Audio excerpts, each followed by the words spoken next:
Am I the asshole for imposing my culture, even though I thought I was just being nice? By Ada Culture Clash on Reddit. Even though I, a 23-year-old female, am American, my parents are immigrants and therefore I have a different cultural upbringing than most. One thing that was hammered into my head from a young age was to always bring a small gift when visiting anyone's house.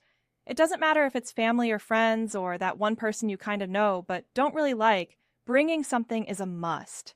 My boyfriend, 28-year-old male, and I have been dating for almost 4 years now, and since we both work from home, he suggested we make dinner with his parents a weekly thing since we haven't been able to see each other much for obvious reasons. I love his parents, so obviously I agreed. Every week I made sure to bring something small to show my appreciation for them cooking for us, always using my own money.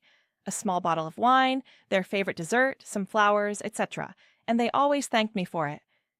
This has been going on for a few months, and I absolutely didn't notice anything out of the ordinary until yesterday when my boyfriend and I were preparing to head over. I'd gotten a cute vase of daffodils since luckily I'd found some in bloom and my boyfriend's mom really loves them, but my boyfriend suddenly got really mad and asked why I kept bringing stuff over every week like his parents were a charity case. Honestly, I got super confused and asked him what the problem was, and that I've always done this with everyone including his friends since we met. That it was a cultural thing, but then he got even madder and told me to stop imposing my culture on everyone, and it's weird since I'm white. At that point, I didn't feel like going anywhere with him and just gave him the flowers and went for a walk while he drove over to dinner by himself. After he came home, he still had the flowers which he gave to me and told me he was sorry, but his parents really were super annoyed with me constantly bringing stuff over like they can't take care of themselves. And later on, I got a text from his dad asking me to not come over for dinner anymore. Now my boyfriend's giving me the cold shoulder unless I give his parents a huge apology, but I really, truly don't feel like I'm in the wrong for trying to be nice to them. Am I the asshole?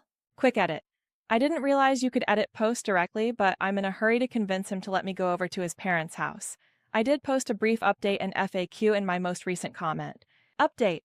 First of all, I just want to thank everyone for the overwhelming support and replies on my first post. I'm looking forward to going over to everyone's houses for dinner, and I'll be sure to bring all the things you said you liked. Many flower lovers out there. I'm now also apparently the DIL to a lot of hopeful parents that replied as well, so I hope I can deliver on expectations. After my last update, I told my boyfriend I was sick and tired of him dancing around the issue with his parents and I was going to go over to their house, whether he liked it or not.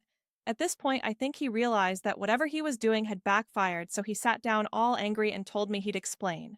I sat, and he told me that he'd done something very spur of the moment and that he'd texted me from his dad's phone, then blocked the number but begged me to listen. That he just needed to get his parents off me for a while and to not leave. Apparently, his parents had started hinting at him about marriage since my boyfriend and I talked a lot about it. I fully expected to marry him, as I said in another comment, and was honestly expecting a proposal in late spring since that's when we met. 4 years dating didn't bother me, but I was getting excited to settle down. However, my boyfriend apparently realized that he absolutely didn't want to commit to anything and wanted to experiment and have fun since I wasn't being fun anymore.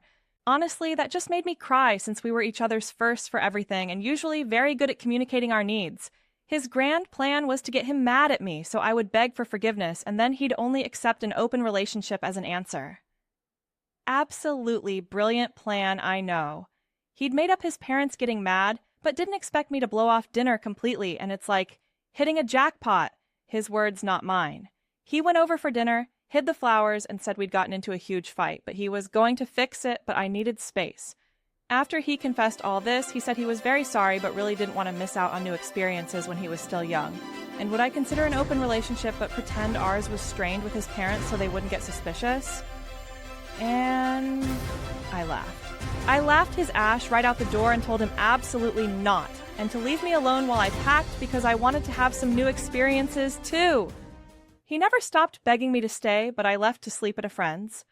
After calming down for a few days, I cemented the breakup and finally actually went over to his parents.